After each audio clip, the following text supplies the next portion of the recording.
রাজপথে এবং রাজনৈতিক অঙ্গনে এক অদ্ভুত নীরবতা আর নর্মালাইজেশন বা স্বাভাবিকরণের খেলা শুরু হয়েছে। আপনারা একটু সতর্কভাবে চারপাশটা খেয়াল করলেই দেখবেন, গত 5 আগস্টের পর যারা গর্তে লুকিয়েছিল সেই আওয়ামী লীগের নেতা এবং জুলাই গণহত্যার সুবিধাভোগী দোসররা একে একে দেশে ফিরতে শুরু করেছে। রাষ্ট্রপতির যে প্রেস উইং, সেই প্রেস উইং তুলে নিয়েছে প্রধান উপদেষ্টার প্রেস উইং। এই ধরনের অধ্যত্ব প্রকাশ করে রাষ্ট্রপতিকে রীতিমতো মানসিক টর্চার করেছে প্রফেসর ইউনূস সরকার। বিএনপির সমস্ত রহস্য ফাঁস হয়ে গেছে এবং আমি স্পষ্ট করে বলতে চাই যে বিএনপির দিন শেষ হয়ে আসছে। বিএনপি বেশি দিন টিকতে পারবে না। এইভাবে বেইমানি করে, ধান্দাবাজি করে, বাটপারি করে রাষ্ট্র ক্ষমতার টেকা যায় না। অন্তর্বর্তীকালীন ইউনূস সরকারের 1.5 বছর বঙ্গভবনে আপনার কেমন কেটেছে? রাষ্ট্রপতি বললেন খুব দীর্ঘশ্বাস নিয়ে, ওই 1.5 বছর আমি কোনো আলোচনায় নেই, অথচ আমাকে নিয়ে চলেছে নানা চক্রান্ত। যে তিনি যেহেতু শেখ হাসিনা সরকারে নিযুক্ত, আর শেখ হাসিনার ব্যাপারে ডক্টর ইউনূসের মধ্যেও সাংঘাতিক রকম একটা বিতৃষ্ণা বা ক্ষোভ একটা জন্ম নিয়েছিল শেখ হাসিনার আচরণের কারণে। সুতরাং তার নিযুক্ত রাষ্ট্রপতির কাছে যাবে না তিনি, এটা স্বাভাবিক। বিএনপি ক্ষমতায় আসলো, তারা ক্ষমতায় এসেই আওয়ামী লীগের প্রতি তাদের সেই প্রতিশ্রুতির অংশ হিসেবেই প্রথমে তাজুল ইসলামকে এখান থেকে সরানোর প্রয়োজনীয়তা তারা অনুভব করেছে, কারণ তাজুল ইসলাম সে কারোর সাথে কোনো কম্প্রোমাইজ করে না। আসসালামু আলাইকুম দর্শক, নতুন একটা ভিডিওতে সবাইকে স্বাগতম। ভিডিওর শুরুতে অনেকগুলো ভিডিওর অংশ বিশেষ ইতিমধ্যে আপনারা দেখে ফেলেছেন, দেখেই বুঝতে পেরেছেন ভিডিওটা কতটা গুরুত্বপূর্ণ ও আকর্ষণীয় হতে চলেছে। তো দর্শক, আমি আর কথা বাড়াবো না, মূল নিউজে চলে যাব। তার আগে এখনো পর্যন্ত যারা আমাদের চ্যানেলটি সাবস্ক্রাইব করেন, প্রতিনিয়ত আপডেট ও গরম খবর পেতে আমাদের চ্যানেলটি সাবস্ক্রাইব করে দিবেন। চলুন একটা লাইক দিয়ে সম্পূর্ণ ভিডিওটি দেখে আসি। বিএনপির সমস্ত রহস্য ফাঁস হয়ে গেছে এবং আমি স্পষ্ট করে বলতে চাই যে বিএনপির দিন শেষ হয়ে আসছে। বিএনপি বেশি দিন টিকতে পারবে না। এইভাবে বেইমানি করে, ধান্দাবাজি করে, বাটপারি করে রাষ্ট্র ক্ষমতার টেকা যায় না। তো দর্শক, বিএনপির সামনে বিপদ আসন্ন। মূলত তারেক রহমানকে বেকায়দায় ফেলতে এই সাক্ষাৎকার। বিএনপি মনে মনে খুশি, আরে এটা তো আওয়ামী লীগের বিজয়, ভারতের বিজয়। তারেক রহমানকে ভারত ক্ষমতা এনে দিয়েছে।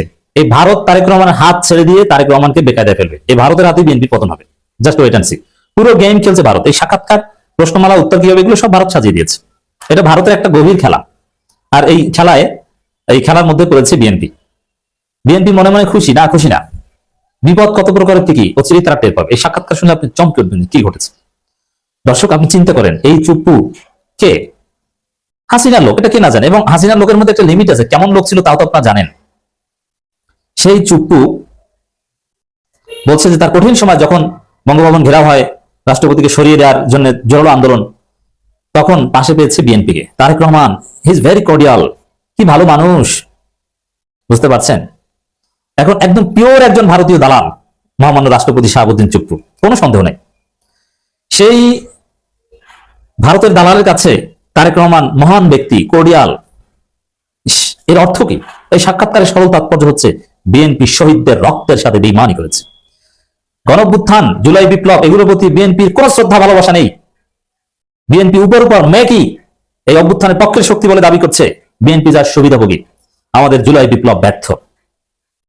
তাজুল ইসলামকে সরিয়ে দেওয়া হয়েছে। আওয়ামী লীগের বিচার আর হবে না। জুলাই বিপ্লব ব্যর্থ। পুলিশের মহাপরিদর্শককে সরিয়ে দেওয়া হবে। আবার সেই পুরনো ভারতপন্থী জেনারেলদের সামনে আনা হচ্ছে। জুলাই বিপ্লব ব্যর্থ। এবং সে আওয়ামী রাষ্ট্রপতি শাহাবুদ্দিন চুপ্পুর মধ্যে খুশির বন্যা। সপ্তাহখানে যাবৎ কি ভালো আর ভালো, রহস্যের হাসি। অর্থ জুলাই বিপ্লব ব্যর্থ। অতএব জুলাই যোদ্ধারা, পরিস্থিতি যেদিকে যাচ্ছে তোমাদের ফাঁসি হবে। সাদিক ক্যাম, হাসাদ, শারজিস, তোমাদের ফাঁসি হতে পারে। তো যা করার এখনই করতে হবে। বিএনপি এই 1 সপ্তাহ যেতে না যেতেই এটা শুরু করেছে। 1 সপ্তাহ আগেই সব রহস্য ফাঁস হয়ে যাচ্ছে। আমি তো বলছি 1.5 বছর টিকবে। আসলে বিএনপি 1.5 বছর টিকতে পারে কিনা এটা সন্দেহ। এই জন্য বিএনপিকে যেহেতু নির্বাচনে জামাতে একটা স্থিতিশীলতা, 5 বছর চালাক, জুলাই বিপ্লবকে পরিপূর্ণভাবে ধারণ করতে হবে, জুলাই সনদকে বাস্তবায়ন করতে হবে, এই রাষ্ট্রপতিকে সরিয়ে দিতে হবে। এই রাষ্ট্রপতি এই বিএনপিকে বেকার দেবে। রাষ্ট্রপতি ভারতের হয়ে খেলছে। তিনি পূর্ণ মেয়াদে থাকার আগ্রহ প্রকাশ করছেন ইশারা ইঙ্গিতে। তাহলে বুঝবে বিএনপি মজা, বুঝতে পারছেন। এবং ইউনূসকে সরাসরি দায়ী করে দিয়েছে, ইউনূস সংবিধান মানেনি। ইউনূস সংবিধান মানে, তাহলে ইউনূসকে ফাঁসি দাও। আমি এটা আগেই বলেছি যে আমাদের বর্তমান যে সংবিধান, হাসিনার আমলে যে সংবিধান ছিল, ওটাকে যদি আমরা স্ট্যান্ডার্ড ধরি, তাহলে ইউনূস থেকে শুরু করে পুরো উপদেষ্টা পরিষদ সবার ফাঁসি নিশ্চিত। এখন উপদেষ্টা পরিষদের লোকজন তো বিএনপির মন্ত্রিসভায় আছে। আবার ইউনূস সংবিধান মানেননি। আবার বিএনপি সাংবিধানিক ধারাবাহিকতার জন্য চুপ্পুকে হেল্প করেছিল। চিন্তা করেছেন রাজনীতি যে কতটা ক্রুয়েল, রাজনীতি যে কতটা জটিল খেলা, কতটা হার্শ, এবং এতে যে কি পরিমাণ অমানবিক হওয়া লাগে বিএনপিকে দেখলে বুঝতে পারেন। এত হত্যা, এত লাশ, 1400 শহীদ, শিশু হত্যা, কি বিভৎসতা সেই জুলাই আপনাদের মনে আছে। এতে বিএনপির কিচ্ছু আসে যায় না, তাদের কোনো ইমোশন নাই। এতে ক্ষমতাই সব। তাদের হাসিনাকে যদি ভারপ্রাপ্ত প্রধানমন্ত্রী বানানো লাগে, যে হাসিনাকে ভারপ্রাপ্ত প্রধানমন্ত্রী বানালে আমরা 3 মাসের মধ্যে প্রধানমন্ত্রী হতে পারবো, তাহলে সেই কাজ করতো, কিন্তু সেটা তো প্রয়োজন ছিল না। তো দর্শক, আপনি চমকে উঠবেন, অবাক হবেন যে কি এটা, রাষ্ট্রপতির এই সাক্ষাৎকার বিএনপিকে বেকায়দায় ফেলবে। তারেক রহমানের মুখোশ খুলে দিয়েছে রাষ্ট্রপতির রোমহর্ষক গল্প। এবং দেখেন, এই কালের কণ্ঠ এখন কারো এজেন্ট হিসেবে কাজ করছে। এখানে বিএনপি মূলত কার্যত ধইঞ্চা। খেলা বিএনপির হাতে নাই, খেলা এখন আওয়ামী লীগ এবং ভারতের হাতে। বিএনপিকে বেকায়দায় ফেলবে, কারণ কালের কণ্ঠ রোল এক ধরনের, রাষ্ট্রপতির রোল এক ধরনের, দুইটাই দুই গ্রুপের দালাল। আর এখানে বিএনপি হবে বলির পাঠা সামনে। জনগণের ক্ষোভ এখন বিএনপির বিরুদ্ধে, কালের কণ্ঠ রাষ্ট্রপতি এদের বিরুদ্ধে ক্ষোভ কিন্তু না। জনগণ এই সাক্ষাৎকার করে বিএনপির বিরুদ্ধে ক্ষুব্ধ হয়ে উঠেছে। বিপ্লবীরা, অভ্যুত্থানের নেতৃত্ব দানকারী ছাত্ররা সবাই বিএনপির প্রতি ক্ষুব্ধ হয়ে পড়েছে, বিএনপিকে মোনাফেক বলছে। রাষ্ট্রপতির রোমহর্ষক গল্প, এটা কি কোনো পজিটিভ টার্ম? না। কালের কণ্ঠ মানে খেলছে এখানে। কালের কণ্ঠ কোন মাল এটা তো জানেন, বসুন্ধরা কোন জগতের মাল। টাকা যাদের আছে তাদেরকে কেউ উৎখাত করতে পারে না, এসালাম সব চলে আসবে। তো জামাত অনেক ক্ষেত্রে কেন চুপ, অসহায়, এবার বুঝতে পারছেন? কিছু করার নেই। টানা 1.5 বছরের সেই বন্দিদশা নেই। এবং রাষ্ট্রপতি এতদিন কার্যত বন্দিদশা ছিলেন, বিএনপি আসার সাথে সাথে এখন বিএনপি হয়ে গেছেন নাকি? তাহলে বিএনপি ক্ষমতা আসার জন্য এই রাষ্ট্রপতি চুপ্পুর সাথে কি মরম সম্পর্ক রাখছে, বুঝতে পারছেন? আওয়ামী লীগ বিএনপির মধ্যে কোনো পার্থক্য আছে? খালেদা জিয়ার উপর এত নির্যাতন, তারেক রহমানকে এত কিছু, তারপর ক্ষমতা পেলে, রুটির ভাগ পেলে, হালুয়া পেলে, এগুলো কিচ্ছু না। এইভাবে ক্ষমতায় থাকা যায় না। ক্ষমতায় থাকতে হলে আওয়ামী লীগের স্টাইল ধরতে হবে, কিন্তু আওয়ামী লীগের মতো হওয়ার মতো যোগ্যতা আপনাদের নাই। আর সেই স্বস্তিতে এই রুদ্ধকালের ঘটনাপঞ্জি প্রাণ খুলে তুলে ধরলেন। এই যে প্রাণ খুলে এখন সাক্ষাৎকার দিচ্ছেন রাষ্ট্রপতি, এটা রহস্যজনক। শাহাবুদ্দিন গত শুক্রবার রাতে বঙ্গভবনের রাষ্ট্রপতির কার্যালয়ে তার একান্ত সাক্ষাৎকারটি নিয়েছেন কালের কণ্ঠের নির্বাহী সম্পাদক হায়দার আলী, বিশেষ প্রতিনিধি জয়নাল আবেদিন। কেমন আছেন মহামান্য রাষ্ট্রপতি মোহাম্মদ শাহাবুদ্দিন? সপ্তাহখানেক ধরে ভালো আছে, এর মানে আগে ভালো ছিলেন, এখন ভালো আছে। আওয়ামী লীগ ভালো আছে, জুলাই গণহত্যাকারীরা সবাই ভালো আছে, ভারতপন্থীরা সবাই ভালো আছে। সপ্তাহখানেক যাবত ভালো নাই জুলাই অভ্যুত্থানকারীরা, যারা রক্ত দিয়েছিল, যারা জীবন বাজি রেখে বুলেটের সামনে দাঁড়িয়েছিল, যাদের কারণে আমাদের গুমে থাকা ভাইরা মুক্তি পেয়েছে, তারা ভালো নাই, আর সবাই ভালো আছে। তাহলে বুঝতে পারছেন বাংলাদেশে কি হয়েছে। হায়দার আলী বলছেন, অন্তর্বর্তী সরকার 1.5 বছর বঙ্গভবনে আপনার কেমন কেটেছে? শাহাবুদ্দিন বলছেন, কিছুক্ষণ নীরব থেকে তারপর একটা দীর্ঘশ্বাস নিয়ে, এই 1.5 বছর আমি কোনো আলোচনাই নেই, অথচ আমাকে নিয়ে চলে না চক্রান্ত। একটু যদি বিস্তারিত বলেন, দেশের শান্তি শৃঙ্খলা চিরতরে ধ্বংস করার এবং সাংবিধানিক শূন্যতা সৃষ্টি অনেক পায়তারা হয়েছে। একটু বলেন। মহামান্য নীরব, না বলছে না। সেসব কি সফল হয়েছে? আমি দৃঢ়ভাবে, মানে রাষ্ট্রপতি বলছেন, আমি দৃঢ়ভাবে আমার সিদ্ধান্ত অবিচল ছিলাম, যে কারণে কোনো ষড়যন্ত্র সফল হয়নি। বিশেষ করে অসাংবিধানিক উপায়ে রাষ্ট্রপতিকে উপরে ফেলার অসংখ্য ছকে ব্যর্থ হয়েছে। ফলে 1.5 বছর, মানে তাহলে প্রধানমন্ত্রী যে পালিয়েছে, এটা সাংবিধানিক উপায় নাকি? আর ইউনূস সরকার কায়েম হয়েছে, এটা সাংবিধানিক উপায়? স্পষ্টভাবে বলছে যে ইউনূস সংবিধান মানেন নেই। এবং এই কঠিন পরিস্থিতিতে আমি বিএনপির হেল্প পেয়েছি, তারেক রহমান কর্ডিয়াল ছিলেন। বুঝতে পারছেন? বাংলাদেশের জন্য অশনি সংকেত, সামনে বিপদ অপেক্ষা করছে। এই বিপদে পড়বে বিএনপি। সংসদ নির্বাচনের মাধ্যমে বিএনপি নেতৃত্বাধীন সরকার ক্ষমতায় এসেছে, কিন্তু সরকার বদলের সাথে সাথেই রাজপথে এবং রাজনৈতিক অঙ্গনে এক অদ্ভুত নীরবতা আর নর্মালাইজেশন বা স্বাভাবিকরণের খেলা শুরু হয়েছে। আপনারা একটু সতর্কভাবে চারপাশটা খেয়াল করলেই দেখবেন, গত 5 আগস্টের পর যারা গর্তে লুকিয়েছিল সেই আওয়ামী লীগের নেতা এবং জুলাই গণহত্যার সুবিধাভোগী দোসররা একে একে দেশে ফিরতে শুরু করেছে। দেশের বিভিন্ন স্থানে কার্যক্রম নিষিদ্ধ থাকা সত্ত্বেও রাতের অন্ধকারে বা প্রশাসনের নাকের ডগায় আওয়ামী লীগের কার্যালয়গুলো আবার খুলতে শুরু করেছে। সবচেয়ে বড় এবং জ্বলন্ত উদাহরণ হলো RS ফাহিম ইস্যু, তথাকথিত এই ইনফ্লুয়েন্সার, যার বিরুদ্ধে জুলাই বিপ্লবের সময় ফেসিবাদের পক্ষে কাজ করা এবং গণহত্যার পক্ষে প্রত্যক্ষ বা পরোক্ষভাবে সম্পৃক্ত থাকার গুরুতর অভিযোগ রয়েছে। সে রীতিমতো ঢাকায় এসে গাড়ি নিয়ে শোডাউন করেছে। ভাবা যায় বিষয়টা, জুলাইয়ের রাস্তায় যখন ছাত্র জনতার রক্তের স্রোতের মতো বইছিল, তখন এদের মূল ভূমিকা কি ছিল তা তো জেনজি থেকে শুরু করে দেশের আপামর জনতা ভালো করেই জানে। কিন্তু আশ্চর্যের বিষয় হলো, বর্তমান সরকার বা প্রশাসন এদের বিরুদ্ধে কোনো দৃশ্যমান ব্যবস্থাই নিচ্ছে না। এতে তরুণ প্রজন্ম এবং জুলাইয়ের আন্দোলনকারীদের মনে একটা বড় সন্দেহ দানা বাঁধছে। বর্তমান সরকার কি তাদের নিজেদের রাজনৈতিক স্বার্থে কোনো এক অদৃশ্য সমীকরণে আওয়ামী লীগকে আবার ব্যাকডোরে ফিরিয়ে আনতে চাইছে? এই নীরবতা কি আসলে ফেসিবাদকে পুনর্বাসনের একটা নীরব সম্মতি? ঠিক এই ভয়ঙ্কর সন্ধিক্ষণে যখন সবাই সরকারের ভাগবাটোয়ারা নিয়ে ব্যস্ত, তখন জেনজির কাছে একমাত্র ঢাল হয়ে দাঁড়িয়েছেন নাসিরউদ্দিন পাটোয়ারি। ঢাকা 8 আসনে তিনি হয়তো নির্বাচনী দৌড়ে জিততে পারেননি, কিন্তু তরুণ প্রজন্মের কাছে এখন সবচেয়ে জনপ্রিয়, সবচেয়ে আপোষহীন এবং বিশ্বস্ত কণ্ঠস্বরই তিনি। নাসিরউদ্দিন স্পষ্ট বুঝতে পারছেন, যদি এই নর্মালাইজেশন এখনই কঠোর হাতে দমন করা না যায়, তবে এর পরিণতি হবে ভয়াবহ। ইতিহাস সাক্ষী, ফেসিবাদ কখনো শান্তিতে মরে না। লীগকে যদি ধীরে ধীরে রাজনীতিতে ফিরিয়ে আনা হয়, তবে একটু শক্তি সঞ্চয় করেই তারা প্রথম আঘাতটা হানবে এই জুলাই বিপ্লবের উপরেই। আজ যারা এই পুনর্বাসন প্রক্রিয়ায় চোখ বন্ধ করে আছেন, আগামীতে তাদের চোখের সামনেই জুলাই আন্দোলনকারীদের মিথ্যা মামলায় ফাঁসানো হবে, নতুন করে নির্যাতন করা হবে।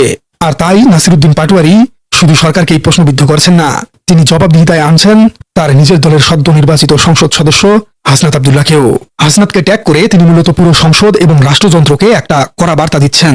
সংসদে গেছেন ভালো কথা, কিন্তু রাজপথের রক্ত আর দাবির কথা ভুলে গেলে চলবে না, এখনই অ্যাকশনে যেতে হবে।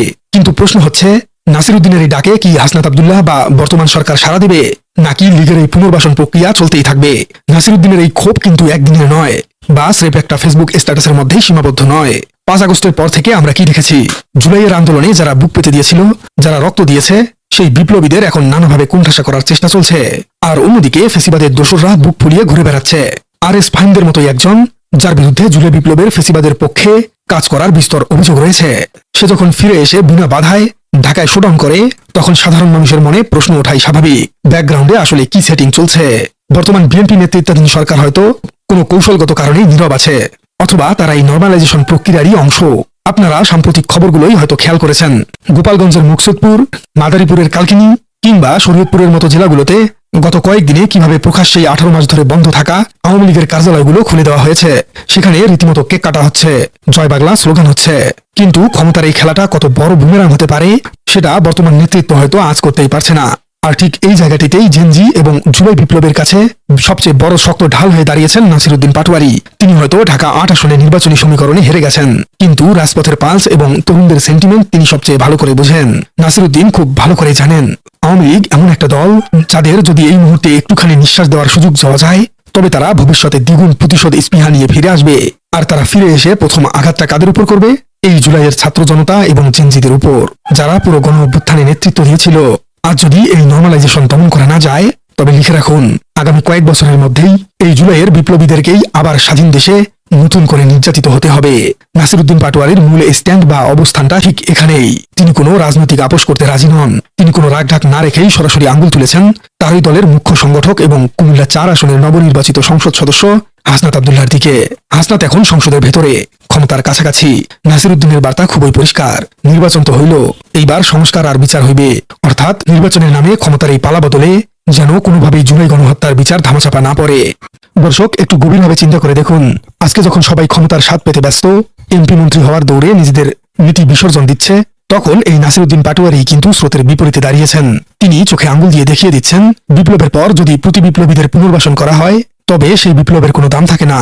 এই যে RS ফাহিমদের মতো লোকেরা দেশে এসে ঘুরে বেড়াচ্ছে আর প্রশাসন নিশ্চুপ, এটা কোনো বিচ্ছিন্ন ঘটনা নয়, এটা একটা সুস্পষ্ট ব্লুপ্রিন্ট। আজ যদি এই নর্মালাইজেশন বা স্বাভাবিকরণের প্রক্রিয়া এখনই ঘুরিয়ে দেওয়া না হয়, তবে আগামী দিনে এই ফেসিবাদের দোসররাই বর্তমান সরকার এবং জুলাইয়ের বিপ্লবীদের জন্য সবচেয়ে বড় গলার কাটা হয়ে দাঁড়াবে। নাসিরুদ্দিনের এই হুঙ্কার মূলত পুরো রাজনীতির কাঠামোর জন্য একটি অ্যালার্মিং বেল। নাসিরুদ্দিন প্রমাণ করেছেন, ক্ষমতার সমীকরণের চেয়ে রাজপথের রক্ত আর তরুণদের প্রতি অঙ্গীকার তার কাছে অনেক বড়। তিনি একা হলেও ফেসিবাদের এই নীরব প্রত্যাবর্তনের বিরুদ্ধে আওয়াজ তুলেছেন।